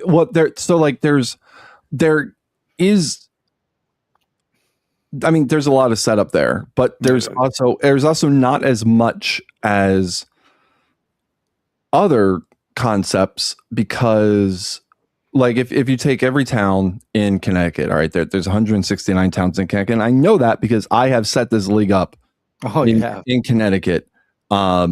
In theory, I haven't actually. I have the spreadsheet. I have all that. To do the research, like you can randomize the colors of the uniforms. That's not that big of a deal. And to set up stadiums, well, realistically, you find a park in the town, and then boom, it's you. Like I like to go for the realism part of that. So you just look up parks and towns. Like it doesn't take as much time. Well, yeah, the names and stuff. Obviously, you're not going to have a model probably for every park, right? No, and that you're gonna have to obviously duplicate various parks. Like there's plenty of models out there to be downloaded too. So it's not, I mean, I don't know if you'd have that many or if you'd want to have all that on your hard drive. You could definitely duplicate, lower league parks, and Yeah, I mean, the bigger task is in the testing. Yeah. And getting and the organization part of it, that would be. Yeah, I mean the parks would be the final product thing you'd want to have on there after you've done all the testing. Initially you just want to get the teams and see what happens and set up the divisions or whatever it is, the leagues and the each county. So you want a league for every county? That's pretty much. Wow. Yeah. The bigger counties have divisions, like in north and the south, whatever. But realistically, counties have, on average, I mean, the smaller counties have like 13, 14 towns. Yeah. Okay. So they're manageable. Like that's not that hard. No, it isn't. No. And then have it go out to high school sports. Really, I'm enamored with high school sports. I coached high school sports. Back in Pennsylvania and stuff like that, and the concept of winning your league, going on the districts, then going on the states is yeah. No, that's fantastic. Cool, you're right. And you have when you have a state championship, it's actually the state championship. You're like it's, and you can tell you've been playing a lot of Football Manager because of, and I'm the same way. When I used to play that game, I was enamored with just the immense size of the world. Just every country has leagues, and if you wanted to play, some countries took a little bit more setup than others, but if you wanted to play in any country in any league with the real towns, you could do that. Oh yeah, I mean, I feel like that's amazing. Just even though as difficult and as impossible it would be to probably win a lot of those teams.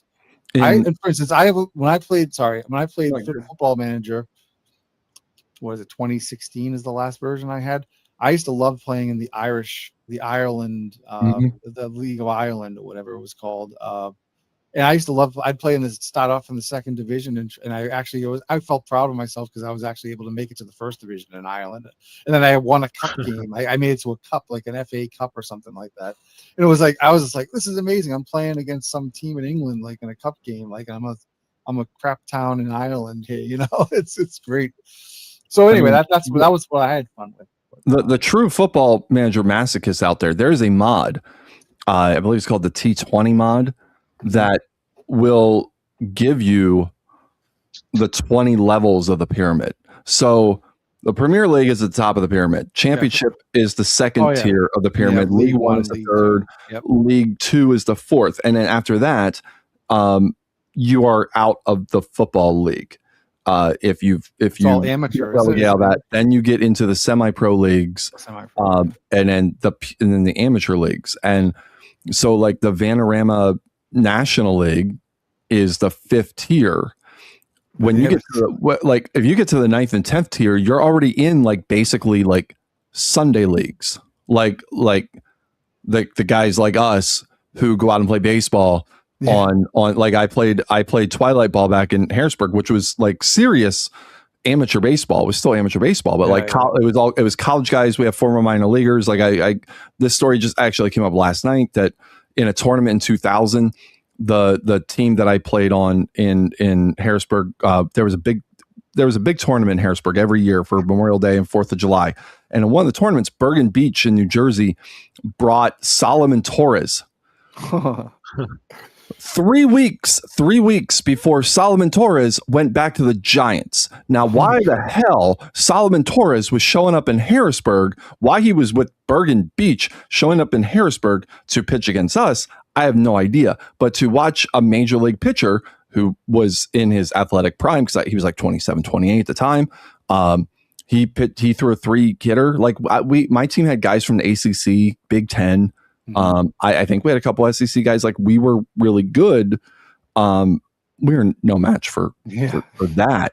But you can have that in Football Manager if you really want it, because it will give you 20 tiers. In fact, Scotland, they have a Scotland one where it goes way down to where like there are teams that are like in caves that are playing, and it's nuts. That's amazing. Yeah.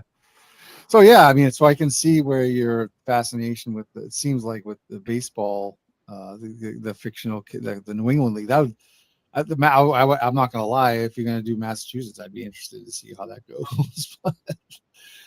Just because I know most of the towns. Now the interesting thing to me is that we don't really, at least in Massachusetts, we don't really look at counties. Like counties don't really hold much importance in Massachusetts, and like I don't even sometimes I don't even remember what county I'm in. Because it's not even like that big of a deal. It's purely an organizational thing. Yeah, it is. But also, I like setting things up historically, and to me, like 1950 is a good starting point for a lot of stuff. Like I have a promotion relegation league that I've had in my head, a national concept I've had in my head for a while.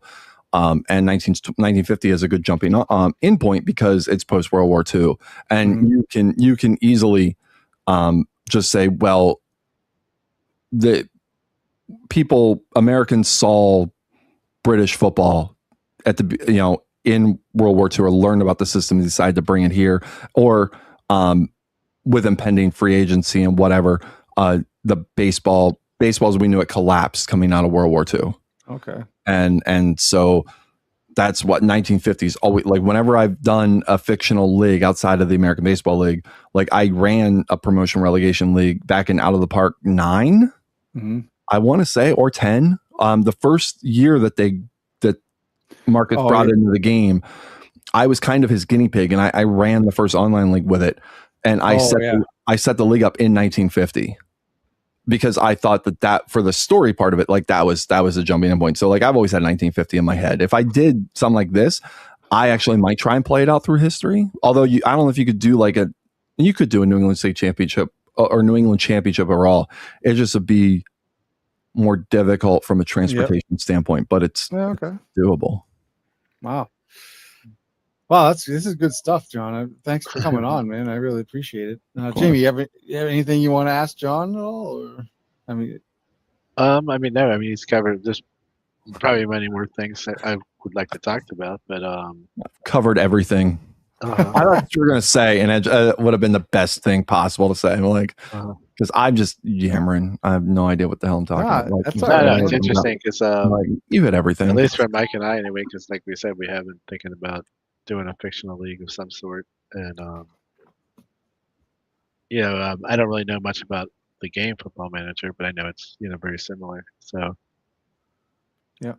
Oh, I remember. Yeah, Marcus went to SI for a couple of years there. Was it 2006? OOTP. He had 6.5, and then he went off to SI. And a lot of people didn't like that. I took the first game with SI. I took that thing and I ran with it because I loved the idea that you could actually have multiple leagues then after that. You know what I mean? You could actually create. You could have a minor league. You could have, and you could run any team. I had all these fictional leagues in my head.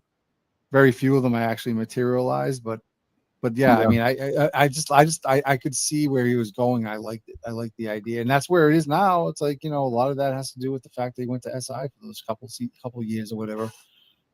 So I'm happy. The idea of the association, which is what that became, was just it blew my mind. Loved it. Yep. Because up to that point, OOTP was a very good game. 6.5 was probably an amazing game. But you could still only really do the one league, and you could have you could do minors, but it wasn't like you could watch them play. You know what I mean? Now, then that this whole thing changed. Now, was it implemented perfectly the first few times? No, of course not.